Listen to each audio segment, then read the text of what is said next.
오늘 이 이야기를 끝까지 들으시면 여러분의 소중한 노후 시간과 행복을 지키는 현명한 선택을 하실 수 있을 겁니다. 은퇴 후 평균 20년 이상의 시간이 남아 있는데 그 시간을 어떻게 보내느냐는 정말 중요한 문제입니다. 여러분은 이 소중한 시간을 진정한 행복과 만족을 주는 일에 쓰고 싶으신가요? 아니면 나중에 후회할 모임과 자리에 낭비하고 싶으신가요? 서울에 사는 68세 김영남 씨는 은퇴 후 처음 2년 동안 모든 모임에 참석하려고 노력했습니다. 친구 모임, 동창회, 직장 동료 모임, 친척 모임, 각종 동호회까지. 일주일 내내 약속으로 가득 찼지만 얼마 지나지 않아 그는 이상한 점을 발견했습니다. 처음에는 바쁜 것이 좋았어요. 외로울 틈이 없었으니까요. 하지만 6개월쯤 지나자 이상하게 피곤하고 공허한 느낌이 들었어요. 약속이 많은데도 정작 기다려지는 모임은 별로 없더라고요. 오히려 부담스럽고 꼭 가야 하나 고민되는 모임이 대부분이었죠. 반면 같은 아파트에 사는 72세 박영자 씨는 은퇴 후 선택적으로 모임에 참석했습니다.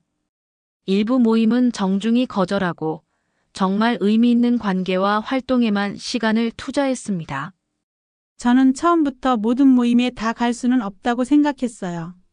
시간은 한정되어 있으니까요. 그래서 제가 정말 즐겁고 의미를 느끼는 모임만 골라 참석했죠. 덕분에 지금은 매주 손꼽아 기다리는 만남들만 남았어요. 그 시간들이 제 노년의 즐거움이 되었답니다. 두 사람의 차이는 무엇일까요? 바로 현명한 선택입니다. 모든 모임이 우리에게 좋은 것은 아닙니다. 오히려 일부 모임은 우리의 에너지를 빼앗고 행복을 해치며 소중한 노후를 낭비하게 만들 수 있습니다. 구독과 좋아요 누르시고 함께 해주세요. 노후에 가지 말아야 할 첫 번째 모임은 과거 지위나 명예에 집착하는 모임입니다. 대구에 사는 70세 이상철 씨의 이야기를 들려드리겠습니다. 이 씨는 대기업 임원으로 은퇴했습니다. 화려한 경력을 가진 그에게 은퇴 후에도 여러 모임의 초대가 이어졌습니다. 특히 그가 열심히 참석했던 모임은 전직 임원들의 모임이었습니다. 처음에는 즐거웠어요. 비슷한 경험을 가진 사람들이 모여 옛 이야기도 하고 서로의 근황도 나누었죠. 하지만 시간이 지날수록 이상한 점을 발견했어요. 이 씨가 발견한 문제는 무엇이었을까요? 모임에서의 대화가 거의 과거 이야기뿐이었어요. 그때 내가 어떤 직책이었을 때는 우리 회사가 얼마나 대단했는지 계속 같은 이야기가 반복되었죠. 모두가 과거의 영광에 사로잡혀 있었어요. 더 큰 문제는 모임 내 위계질서였습니다. 은퇴했음에도 불구하고 과거 직급에 따라 말투와 태도가 달라졌습니다. 선후배 관계, 더 높은 자리에 있었던 사람에 대한 예우가 여전히 중요했습니다. 그러다 문득 깨달았어요. 우리는 모두 은퇴자인데 왜 아직도 이런 걸 신경 쓰고 있지? 하고요. 모임에서 돌아올 때마다 왠지 허무하고 피곤했어요. 과거의 지위와 명예를 붙잡고 있는 것이 무슨 의미가 있을까 싶었죠. 이 씨는 결국 이 모임의 참석 횟수를 줄이기 시작했습니다. 그 대신 그는 새로운 취미를 찾아 동네 도서관에서 운영하는 독서 모임에 가입했습니다. 독서 모임에서는 아무도 제가 전에 어떤 직책이었는지 묻지 않았어요. 그저 책에 대한 생각과 의견만이 중요했죠. 거기서는 과거가 아닌 현재와 미래에 대해 이야기했어요. 새로운 지식을 얻고 다양한 연령대의 사람들과 교류하면서 신선한 에너지를 얻었습니다. 심리학자 정 박사님은 이렇게 설명합니다. 은퇴 후에도 과거의 지위나 명예에 집착하는 것은 정체성의 위기와 관련이 있습니다. 직업이 없어지면서 나는 누구인가라는 질문에 답하기 어려워지기 때문이죠. 하지만 진정한 행복은 과거가 아닌 현재와 미래에서 새로운 의미를 찾을 때 옵니다. 연구에 따르면 은퇴 후 과거의 지위에 집착하는 사람들은 그렇지 않은 사람들보다 우울증 발생률이 62%더 높다고 합니다. 반면 새로운 정체성과 관계를 형성한 사람들은 삶의 만족도가 훨씬 높았습니다. 과거 지위나 명예에 집착하는 모임을 알아보는 몇 가지 신호가 있습니다. 첫째, 대화의 대부분이 그때는 으로 시작하고 현재나 미래에 대한 이야기는 거의 없습니다. 둘째, 모임에서 여전히 과거의 직급이나 지위에 따른 서열이 중요하게 작용합니다. 셋째, 모임을 마치고 돌아올 때 에너지가 충전되기보다는 소진되는 느낌이 듭니다. 넷째, 새로운 시각이나 변화를 받아들이지 않고 과거의 방식만을 고집합니다. 이런 특징이 보인다면 그 모임이 여러분에게 정말 필요한지 다시 생각해 볼 필요가 있습니다. 노후에 가지 말아야 할 두 번째 모임은 경제적 부담이 큰 모임입니다. 부산에 사는 65세 황미영 씨의 이야기를 들려드리겠습니다. 황 씨는 은행에서 일하다 은퇴한 후 대학 동창들과의 모임에 열심히 참석했습니다. 우리 동창 모임은 매우 활발했어요. 한 달에 한 번 만나면 물론 해외여행도 1년에 한두 번씩 갔죠. 처음에는 즐거웠어요. 오랜만에 만난 친구들과 이야기도 나누고 추억도 쌓고. 하지만 시간이 지날수록 황 씨는 큰 부담을 느끼기 시작했습니다. 모임 회비가 꽤 비쌌어요. 게다가 매번 좋은 레스토랑에서 식사를 했고 선물 교환이나 경조사비도 만만치 않았죠. 해외여행은 1인당 300만 원이 넘게 들었어요. 고정 수입이 줄어든 저에게는 점점 부담이 되었습니다. 황 씨는 이 모임 때문에 다른 활동을 줄여야 했습니다. 평소 하고 싶었던 그림 교실도 포기하고 손주들에게 용돈을 주는 것도 줄였습니다. 어느 날 문득 생각했어요. 내가 왜 이렇게 무리를 하고 있지? 하고요. 동창들과의 추억도 좋지만 그것 때문에 일상의 행복과 안정을 희생하는 게 맞는 걸까 싶었죠. 황 씨는 결국 동창회 해외여행은 포기하고 국내 모임도 2달에 한 번으로 줄였습니다.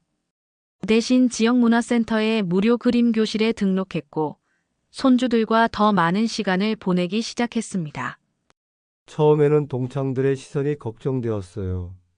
하지만 솔직하게 이야기했더니 대부분 이해해 주었어요. 오히려 몇몇 친구들은 나도 사실 부담스러웠다고 고백하더군요. 금융 상담사 이 선생님은 이렇게 조언합니다. 은퇴 후 소득은 줄어드는 반면 의료비 등 필수 지출은 늘어날 수 있습니다. 이 시기에는 자신의 경제 상황에 맞는 활동을 선택하는 것이 중요합니다. 체면이나 과시를 위한 지출은 장기적으로 큰 부담이 될 수 있습니다. 경제적 부담이 큰 모임을 알아보는 신호들을 정리해 보겠습니다. 첫째, 모임 비용이 여러분의 은퇴 후 예산에 맞지 않고 부담이 됩니다. 둘째, 모임 때문에 다른 중요한 지출 의료비, 생활비 등이나 하고 싶은 활동을 포기해야 합니다. 셋째, 모임 비용에 대해 부담을 느끼지만 체면이나 타인의 시선 때문에 말하지 못합니다. 넷째, 모임 후에 지출에 대한 후회나 불안감이 생깁니다. 이런 신호가 있다면 솔직하게 자신의 상황을 이야기하고 참석 횟수를 줄이거나 더 경제적인 대안을 제안해 보는 것이 좋습니다. 진정한 친구라면 여러분의 상황을 이해해 줄 것입니다. 노후에 가지 말아야 할 세 번째 모임은 건강에 해로운 모임입니다. 인천에 사는 71세 최병철 씨의 이야기를 들려드리겠습니다. 최 씨는 30년 넘게 근무한 회사에서 은퇴한 후 매주 금요일마다 전 직장 동료들과 모임을 가졌습니다.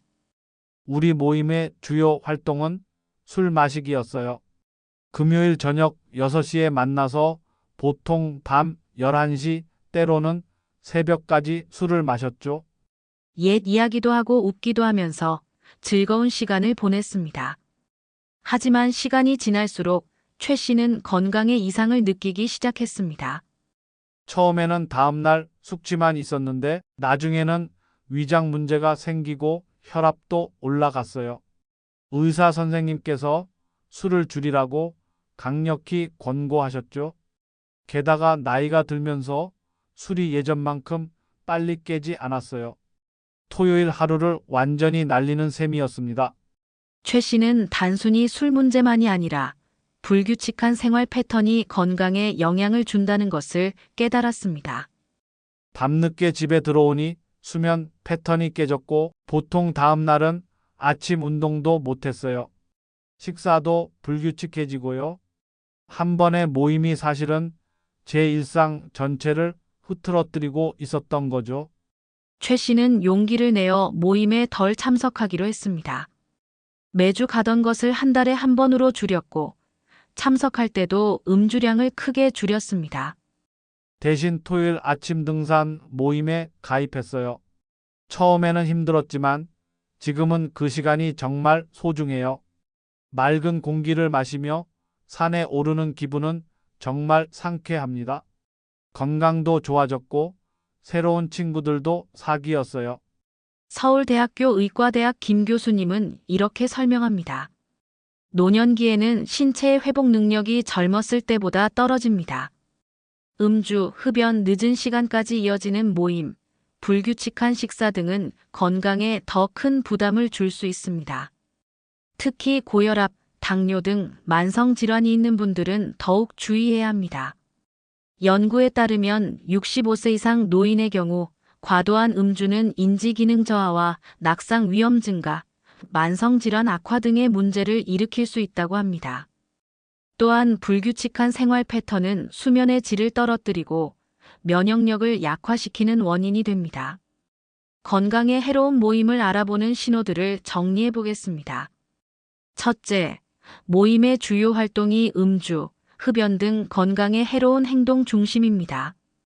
둘째, 모임 때문에 약 복용 시간, 식사 시간, 수면 시간 등 규칙적인 일상이 방해받습니다. 셋째, 모임 후 피로감이 오래 지속되고 일상 활동에 지장이 있습니다.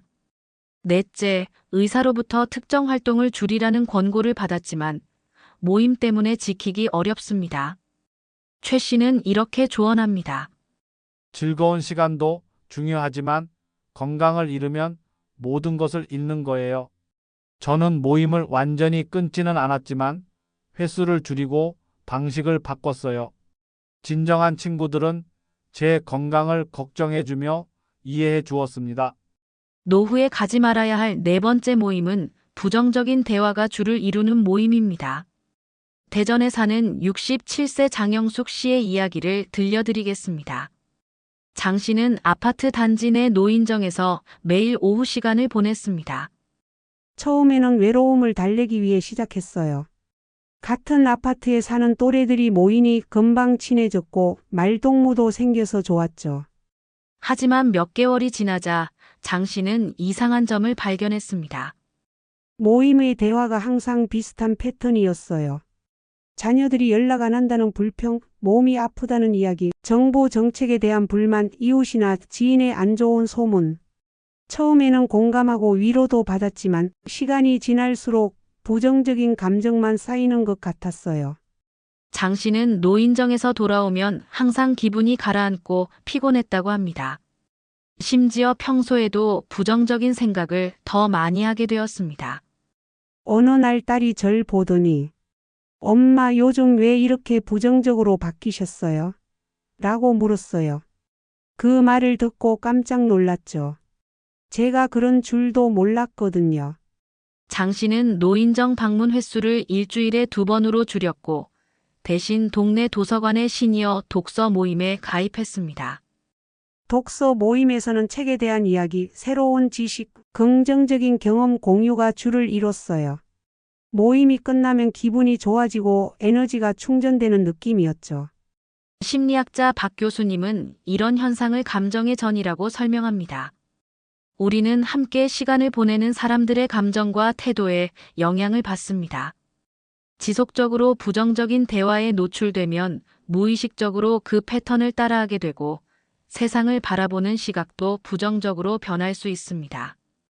연구에 따르면 긍정적인 사회적 관계를 유지하는 노인은 그렇지 않은 노인보다 우울증 발생률이 53% 낮고 인지 기능 저하 속도도 느리다고 합니다.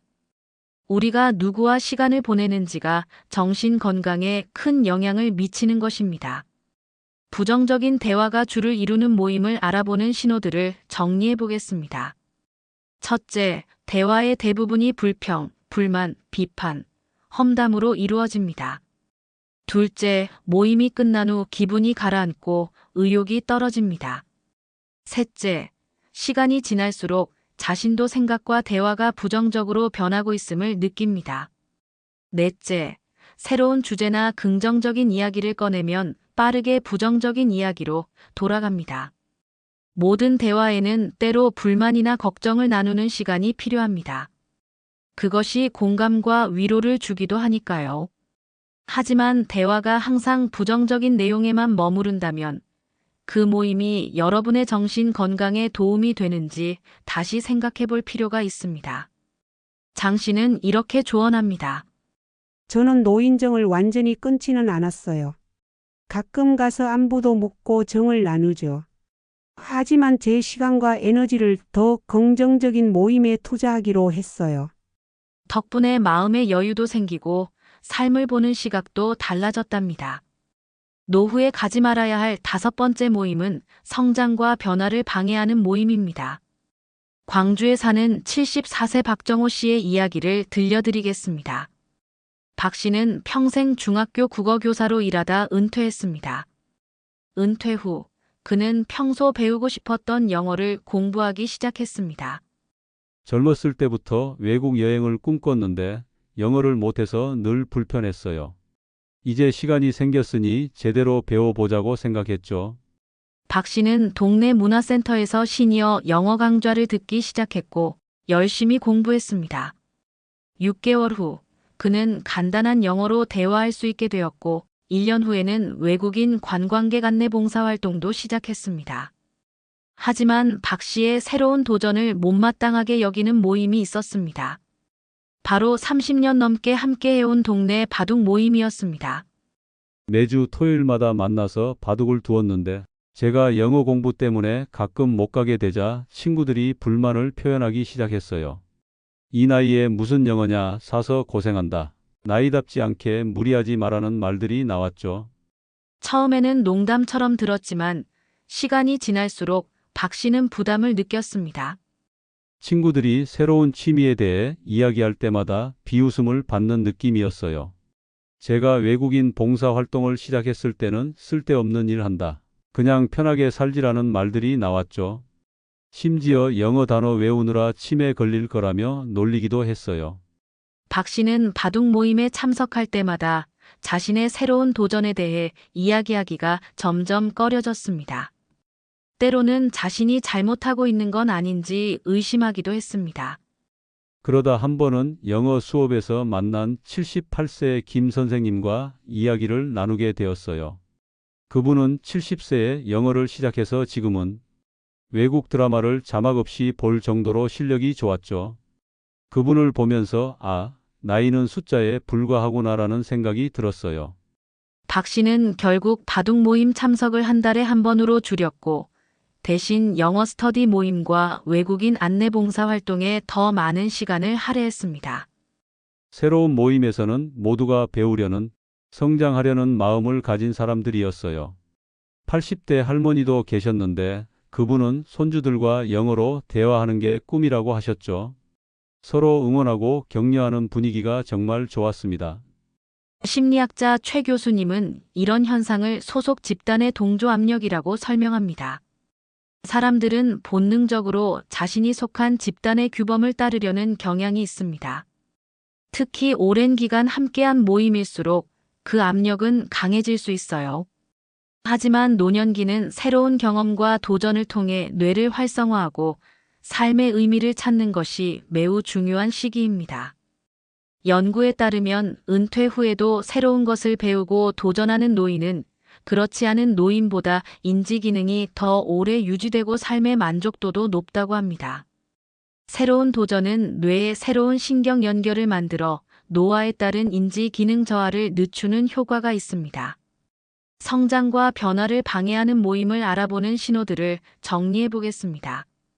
첫째, 새로운 도전이나 변화에 대해 비웃음이나 부정적인 반응이 돌아옵니다. 둘째, 나이답게 행동해라, 분수에 맞게 살아라와 같은 제한적인 말을 자주 듣습니다. 셋째, 모임 내에서 암묵적으로 정해진 규칙이나 관행을 벗어나면 눈치를 주거나 비난합니다. 넷째, 모임에 참석한 후 자신의 꿈이나 목표에 대한 의욕이 줄어듭니다. 물론 오랜 친구들과의 모임은 소중합니다. 하지만 그 모임이 여러분의 성장과 새로운 도전을 방해한다면 참석 빈도를 조절하거나 비슷한 목표를 가진 새로운 모임을 찾아보는 것도 좋은 방법입니다. 박 씨는 이렇게 조언합니다. 친구들을 완전히 떠난 것은 아니에요. 가끔 만나서 바둑도 두고 이야기도 나누죠. 하지만 제 시간의 대부분은 저를 성장시키고 행복하게 해주는 활동에 투자하기로 했어요. 그 결과 75세인 지금도 매일이 새롭고 설렙니다. 지금까지 노후에 가지 말아야 할 5가지 모임에 대해 알아보았습니다. 1. 과거 지위나 명예에 집착하는 모임. 2. 경제적 부담이 큰 모임. 3. 건강에 해로운 모임. 4. 부정적인 대화가 주를 이루는 모임. 5. 성장과 변화를 방해하는 모임. 그렇다면 이제 이런 의문이 들 수 있습니다. 그럼 어떤 모임에 가야 할까요? 행복한 노후를 위해 참여하면 좋은 모임의 특징을 알려드리겠습니다. 첫째, 서로 존중하고 격려하는 모임이 좋습니다. 과거의 지위나 직책이 아니라 한 사람으로서 여러분을 존중해주는 모임, 새로운 도전이나 변화를 시도할 때 응원해주는 모임을 찾으세요. 둘째, 함께 성장하는 모임이 좋습니다. 책을 읽거나 새로운 기술을 배우거나 취미를 발전시키는 등 무언가를 함께 배우고 성장하는 모임은 인지 기능 유지와 삶의 활력에 큰 도움이 됩니다. 셋째, 건강한 활동을 하는 모임이 좋습니다. 걷기, 등산, 요가, 수영 등 적절한 운동을 함께하는 모임은 신체 건강뿐 아니라 정신 건강에도 긍정적인 영향을 줍니다.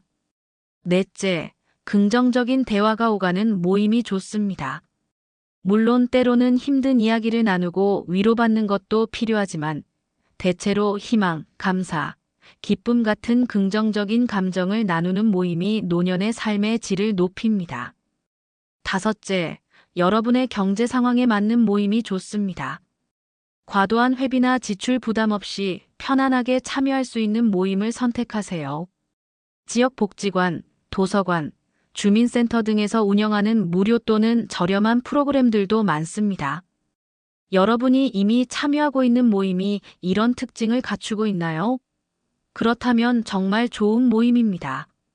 그렇지 않다면 기존 모임의 참석 빈도를 조절하고 새로운 모임을 찾아보는 것도 좋은 방법입니다. 모임을 선택할 때 도움이 되는 몇 가지 질문을 드리겠습니다.